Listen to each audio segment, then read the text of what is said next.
শ্রাবণ মাসে সোমবারে শিবের ব্রত বা উপবাস রাখলে কি খাবেন ও কি খাবেন না, ভাত রুটি কি খাওয়া যাবে? সোমবার শিবের ব্রত বা উপবাস কি করে পালন করবেন? বাবা মহাদেবের কৃপা ও আশীর্বাদ কিভাবে লাভ করবেন? নমস্কার বন্ধুরা, রিঙ্কু রায় ব্লগ চ্যানেলে আপনাদের সবাইকে অনেক অনেক স্বাগত। আশা করছি বন্ধুরা আপনারা সকলেই বাবা মহাদেবের কৃপায় অনেক ভালো আছেন এবং সুস্থ আছেন। বন্ধুরা, এখন চলছে শ্রাবণ মাস। শ্রাবণ মাস হিন্দু ধর্মে বিশেষ গুরুত্ব মাহাত্ম্য রয়েছে। এই শ্রাবণ মাসে বাবা মহাদেবের বিশেষ পুজো অর্চনা করলে ও বাবার মাথায় ভক্তি ভরে জল ঢাললে বিশেষ পুণ্যফল লাভ করা যায় এবং বাবা মহাদেবের কৃপা ও আশীর্বাদ লাভ করা যায়। তবে শ্রাবণ মাসের সোমবারে বাবা মহাদেবের পুজো অর্চনা করতে গেলে উপোস থেকে ব্রত পালন করতে হয়। তাই এই উপোসরত অবস্থায় মহাদেবের ভক্তরা কি খেতে পারবেন এবং কি খেতে পারবেন না, সে বিষয়ে আজকে বিস্তারিত জানাবো। এ বিষয়ে অনেক ভক্তদের মনে প্রশ্ন থাকে। অনেকের মনে প্রশ্ন থাকে তারা সম্পূর্ণ নির্জলা উপবাস থাকবেন নাকি আংশিক উপবাস থাকবেন। উপবাসে কি শুধুই ফলমূল খাওয়া যাবে নাকি অন্য কিছু খাওয়া যাবে? অন্য কি কি খাওয়া যেতে পারে এবং কতক্ষণ উপোস থাকতে হবে, সমস্তটাই জানাবো আজকের ভিডিওর মাধ্যমে। তাই আমার সকল বন্ধুদের কাছে বিশেষ অনুরোধ, ভিডিওটি প্রথম থেকে শেষ পর্যন্ত সম্পূর্ণরূপে দেখবেন এবং ভালো লাগলে লাইক শেয়ার কমেন্ট করবেন এবং আমার চ্যানেলে নতুন হয়ে থাকলে আমার চ্যানেলটিকে সাবস্ক্রাইব করে আমার পাশে থাকবেন। তো চলুন বন্ধুরা, ভিডিওর মূল পর্বে যাওয়া যাক। বন্ধুরা, শ্রাবণ মাস শুরু হয়ে গেছে আর আমরা সকলেই জানি যে শ্রাবণ মাস বাবা মহাদেবের উপর সমর্পিত একটি মাস এবং সোমবার দিনটিও বাবা মহাদেবের উপর উৎসর্গের দিন। প্রত্যেক ভগবানের যেমন একটি দিন থাকে তেমনি বাবা মহাদেবেরও একটি দিন রয়েছে, সেটা হলো সোমবার। এই কারণে বাবা মহাদেবের আর এক নাম সোমেশ্বর। মানা হয়ে থাকে যে শ্রাবণ মাসে সোমবার ব্রত ও পুজো করলে অধিক পুণ্যফল লাভ করা যায় এবং এই দিনে উপোস থেকে বাবার মাথায় জল ঢাললে অভীষ্ট মনস্কামনা পূর্ণ হয়। তাই শ্রাবণ মাসে বাবার ভক্তরা সোমবার দিন শিবের পুজো ও ব্রত পালন করে থাকেন এবং বাঁক কাঁধে নিয়ে চলে যান জল ঢালতে। অনেকে আবার 16 সোমবার ব্রত শুরু করে থাকেন এই শ্রাবণ মাসের প্রথম সোমবার থেকে এবং তারা পরপর 16টি সোমবার ব্রত পালন করেন। আবার অনেকে বছরের প্রত্যেকটি সোমবার এবং ব্রত ও পুজো পালন করে থাকেন। তাই বাবার পুজোতে সোমবারের বিশেষ গুরুত্ব রয়েছে। বন্ধুরা, শ্রাবণ মাসের সোমবার ব্রত কি করে পালন করবেন, শ্রাবণের সোমবার দিনগুলি কিভাবে আপনারা পালন করবেন, সে বিষয়ে বিস্তারিত জানাবো আজকের ভিডিওতে। বন্ধুরা, শ্রাবণ মাসের সোমবার দিন খুব সকালে ঘুম থেকে উঠে স্নান সেরে শুদ্ধ বস্ত্র পরিধান করে উপোস রাখার সংকল্প করতে হবে। অনেকে এই পুজোতে সাদা বস্ত্র পরিধান করেন এবং দেবাদিদেব মহাদেব ও মাতা পার্বতীর পুজো করার জন্য সংকল্প নেন এবং মহাদেবের ধ্যান ও মহামন্ত্র জপ করেন।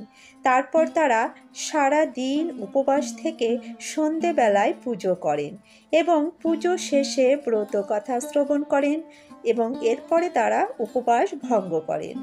অনেকে আবার সারাদিন নির্জলা উপোস করে থাকেন।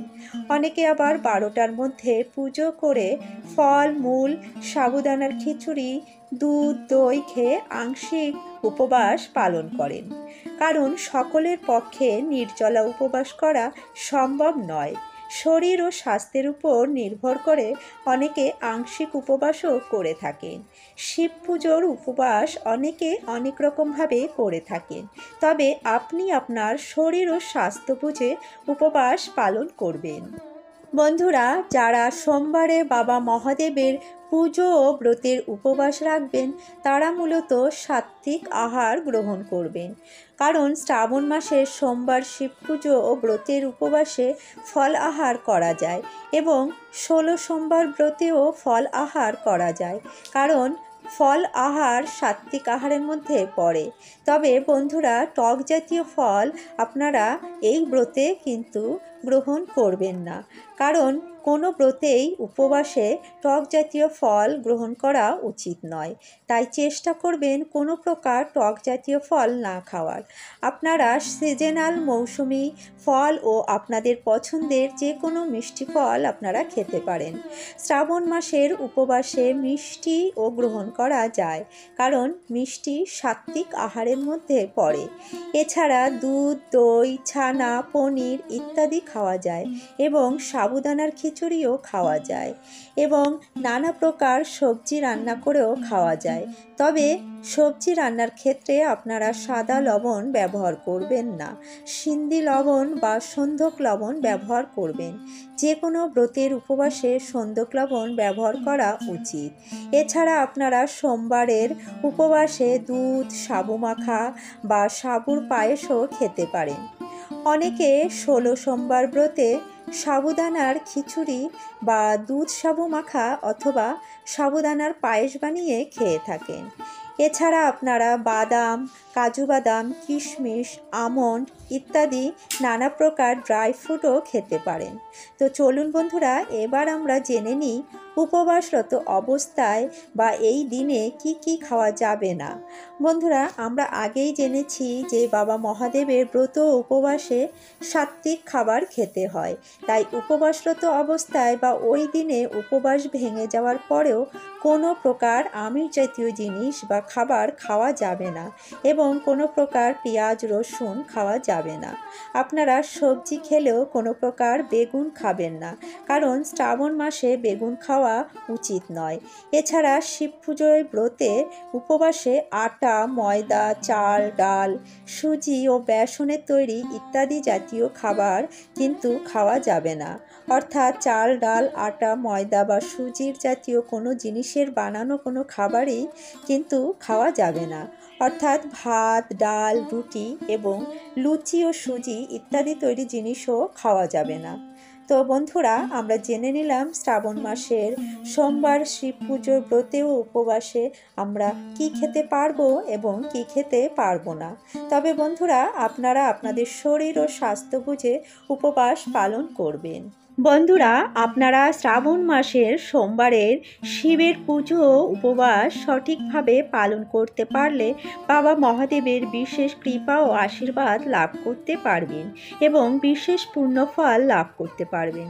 বন্ধুরা, আপনারা যেভাবেই উপবাস পালন করুন না কেন, আংশিক অথবা সম্পূর্ণ অথবা নির্জলা যেভাবেই উপবাস পালন করুন না কেন, আপনারা আপনাদের শরীর ও স্বাস্থ্যের উপর খেয়াল রেখে উপবাস পালন করবেন এবং মনে ভক্তি ও শ্রদ্ধা দিয়ে বাবা মহাদেবের পুজো ও অর্চনা করবেন, কারণ বাবা মহাদেব মনের ভক্তি ও শ্রদ্ধাকেই গ্রহণ করেন। বন্ধুরা, আজকের ভিডিওটি এখানেই শেষ করছি। ভিডিওটি কেমন লাগলো অবশ্যই একটি লাইক ও কমেন্ট করে জানাবেন। ভিডিওটি যদি ভালো লেগে থাকে অন্যদের সাথে শেয়ার করবেন এবং আমার চ্যানেলে যদি নতুন হয়ে থাকেন তাহলে আমার চ্যানেলটিকে সাবস্ক্রাইব করে আমার পাশে থাকবেন এবং পাশে থাকা বেল আইকনটি প্রেস করে রাখবেন। তাহলে আমার প্রতিদিনের নিত্য নতুন ভিডিওগুলির নোটিফিকেশন আপনারা পেয়ে যাবেন। বন্ধুরা, ভিডিওটি সম্পূর্ণ দেখার জন্য আপনাদের অসংখ্য ধন্যবাদ। আসছি পরবর্তী একটি নতুন ভিডিও নিয়ে। ততক্ষণে আপনারা ভালো থাকবেন, সুস্থ থাকবেন।